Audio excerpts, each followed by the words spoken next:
अब हमें उस प्रश्न की ओर बढ़ना होगा जिसे समझे बिना न तो मृत्यु का रहस्य खुल सकता है और न ही जीवन की दिशा स्पष्ट हो सकती है। और वो प्रश्न है कि आखिर ये प्राण या ऊर्जा शरीर में रहती कहां है? क्योंकि अधिकांश लोग ये मान लेते हैं कि प्राण केवल सांस है या दिल की धड़कन है, जबकि ये केवल उसका स्थूल रूप है। वास्तविक प्राण उससे कहीं अधिक सूक्ष्म और व्यापक है। प्राण वो चेतन शक्ति है जो शरीर के भीतर विभिन्न केंद्रों के माध्यम से कार्य करती है। शास्त्रों में इन्हें चक्र कहा गया है और आधुनिक विज्ञान इन्हें नर्व प्लेक्सस या एंडोक्राइन सिस्टम से जोड़कर देखता है। लेकिन दोनों का मूल संकेत एक ही है कि शरीर के भीतर कुछ ऐसे ऊर्जा केंद्र हैं जहां चेतना एकत्र होती है। अब सामान्य मनुष्य का जीवन देखो।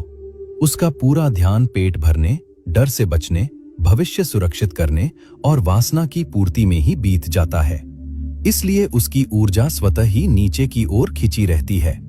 मूलाधार और स्वादिष्ठान, यही दो केंद्र उसके जीवन को संचालित करते हैं।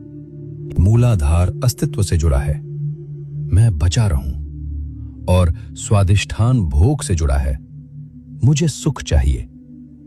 जब कोई व्यक्ति कभी साधना नहीं करता, कभी आत्मचिंतन नहीं करता, कभी अपनी चेतना को ऊपर उठाने का प्रयास नहीं करता, तब उसकी ऊर्जा ऊपर जाने का मार्ग ही नहीं खोज पाती।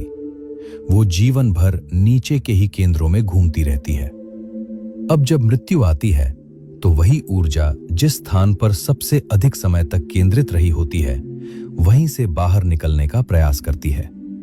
इसलिए सामान्य व्यक्ति की मृत्यु नीचे के द्वार से होती है। लेकिन अब जरा अपने अनुभव को याद करो। जब भी तुम किसी ऊंची जगह पर खड़े होते हो, जैसे पहाड़, छत या पुल, तो अचानक तुम्हें डर लगने लगता है। शरीर में पसीना आता है और सबसे अधिक कंपन गुदा क्षेत्र में महसूस होता है। इसे लोग डर कहते हैं, लेकिन वास्तव में ये डर नहीं बल्कि ऊर्जा का कंपन है, क्योंकि तुम्हारी चेतना अभी भी मूलाधार में स्थित है।